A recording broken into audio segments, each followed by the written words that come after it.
Hello, my dear friends. Welcome to ED. In today's video, we are going to see where heaven is. We all know that after a person is dead, based on good karma, a person can go to heaven. Correct?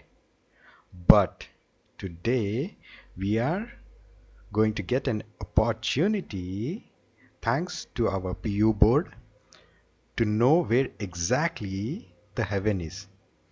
And the most important thing is, we all are going to see and experience it alive. Sounds great, right? So, let's go to the most beautiful unit of this year with such a beautiful title, Heaven. If you are not here on earth, written by every Kannadiga's favorite poet, Kuvempu, who is going to show where heaven is. First, we'll see this pre-reading activity. Okay, do you agree that one's life is what one makes of it? Simple. So, there is a saying that he who says he can and he who says he can't, both of them are true. Means a person who can make something great from his life, he can do it. And if a person, if he can't do something of his life, he can't do it. As simple as such. Okay? Now, what comes to your mind when you think of the word heaven? Good deed lead to heaven. Correct? This comes to the mind, right? If any person do good deeds, he can go to heaven. Like do good, help poor and old, respect elders, love your family, all these kind of things, right? But today, our great poet Kuvempu is going to show where heaven is. So, let's see. Let's start, okay? So, the very first lines. Heaven.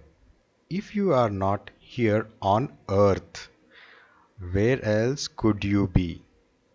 Can you see a person standing in between a beautiful looking scene, beautiful nature?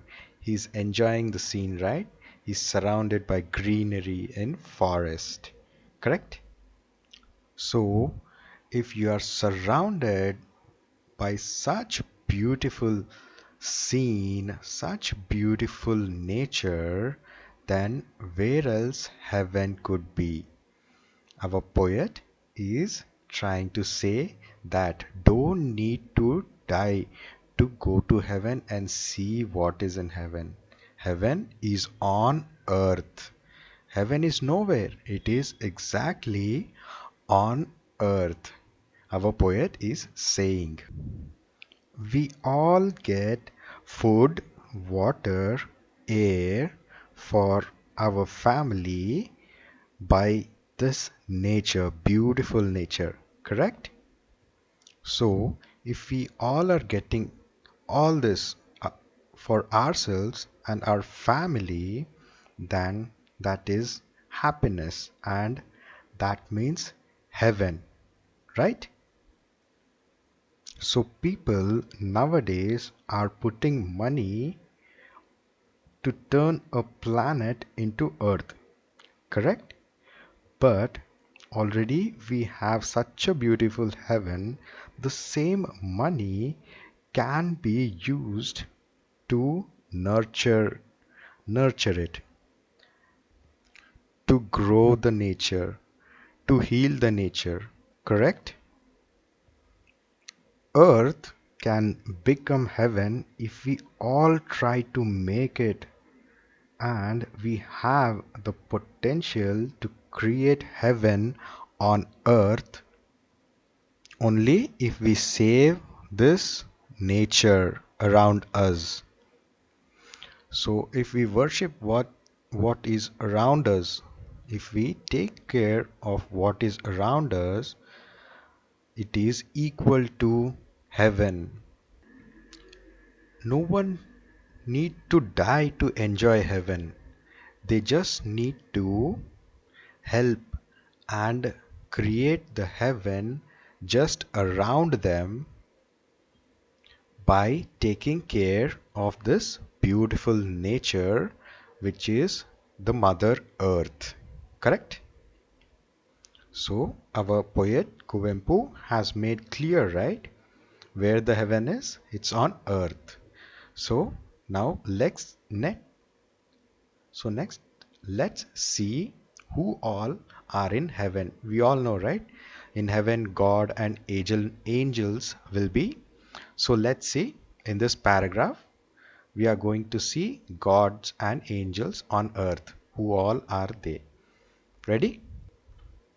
If we ourselves cannot be gods, then there can be no gods. Very simple. India. We live in India, right? So we have so many gods, correct?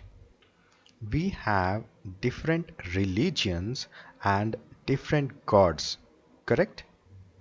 So, as there are multiple gods, there are many people also, right?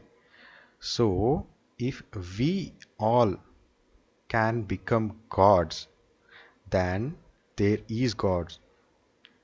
There are gods.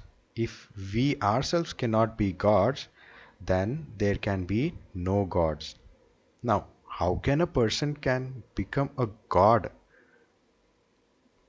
Let's see.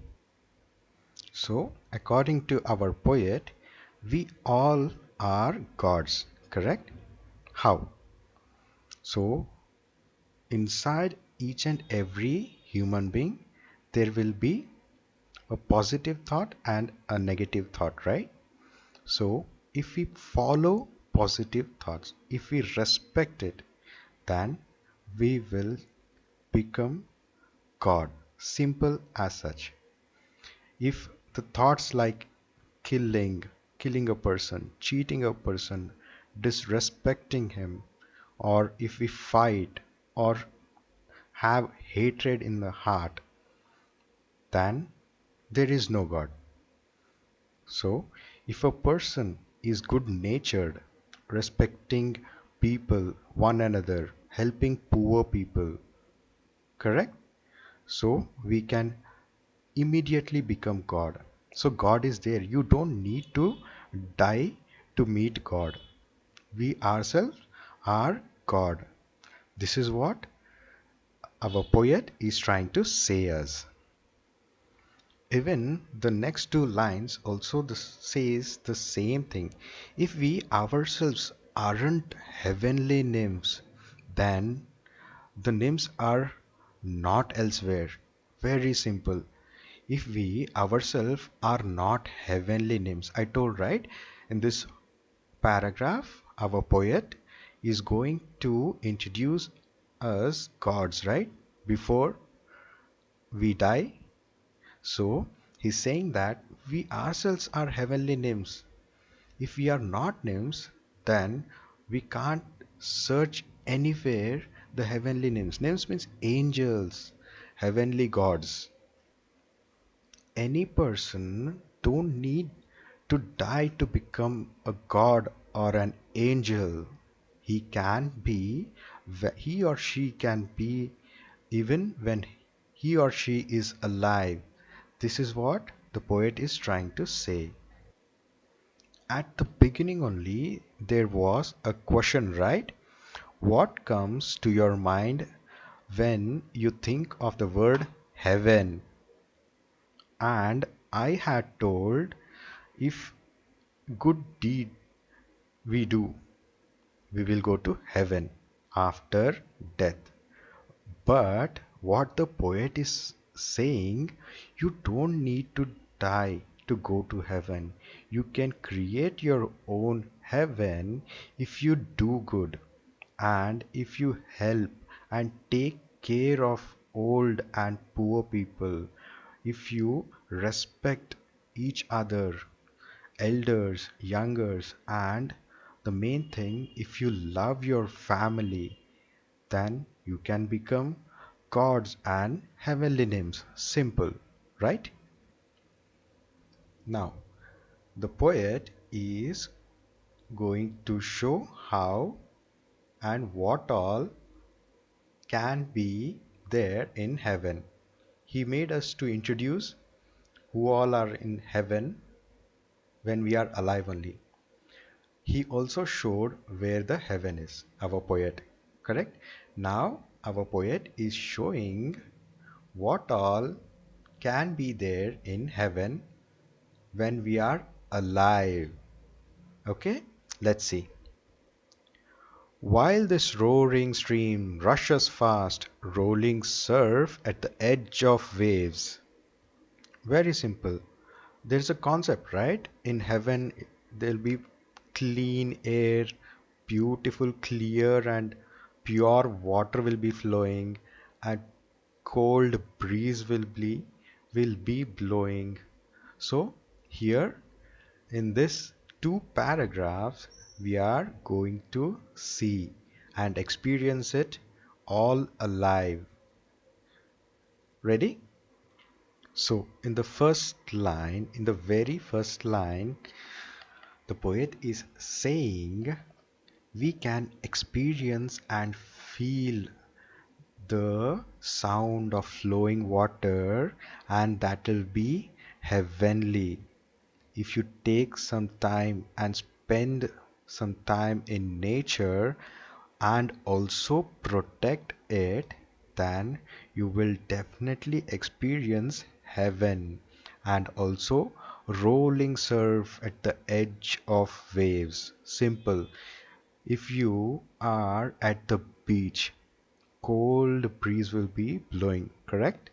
Now, if you experience it and you will feel the cool breeze which is blowing and the water waves hitting the shores continuously, you will experience and you will feel that beauty is nothing but heaven.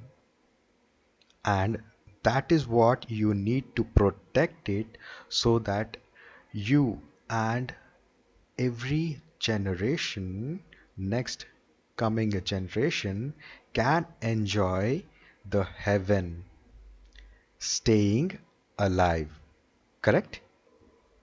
The next two line. The tender sunshine leans on verdant gardens, means green forest and mountains, and then the gentle sun make this earth heaven. Simple.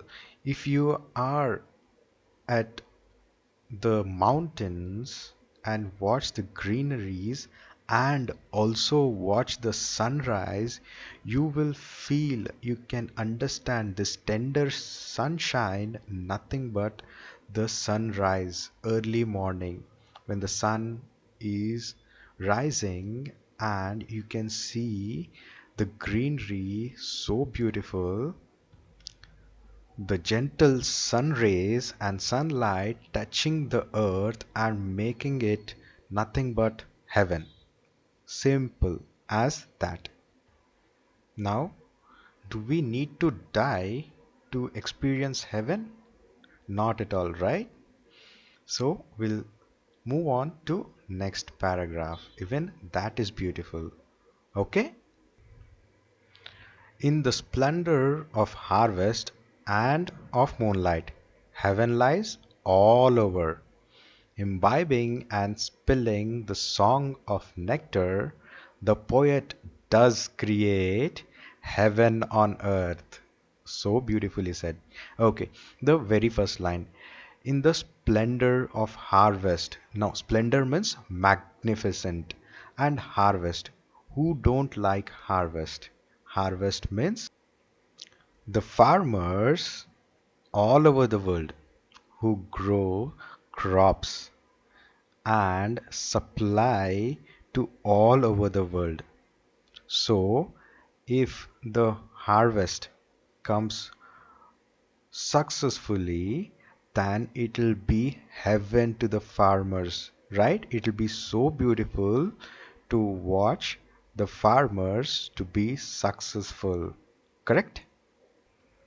And the fields where all the crops are grown, that will be looking so beautifully to the eyes of the watcher that he will definitely feel that the view of heaven, correct? And the same is the feeling of the viewers when they watches a full moonlight. Each and every person must take time to enjoy all this, which is heaven on earth, said by the poet. Here, heaven lies all over. You just need to see it. As there is a saying, beauty is in the eyes of the beholder, right? Now, the last two lines. Imbibing and spilling the song of nectar. Imbibing means absorbing and drinking, absorbing the nature, experiencing the nature, and spilling means flowing or speaking. Speaking how? The song of nectar means speaking sweet, like honey. How and by whom that can be done? That can be done by the poet. The poet does create heaven on earth. So, why should only poet observe all this? Why should poet only observe all this? Each and every person should try to observe and experience all this to create heaven on earth. Correct? So, we all must be lucky. Why? Because our poet Kuvempu, who is from our Karnataka, has introduced us all to heaven when we are alive. Correct? The only thing is we have to try as much as possible to protect our nature, which is heaven. Correct? So, if you guys have any doubt regarding this unit, you can ask it in the comment section. And if you like my video, please hit the like button, share this video with your friends, and please subscribe to my channel. Meet you guys in my next video.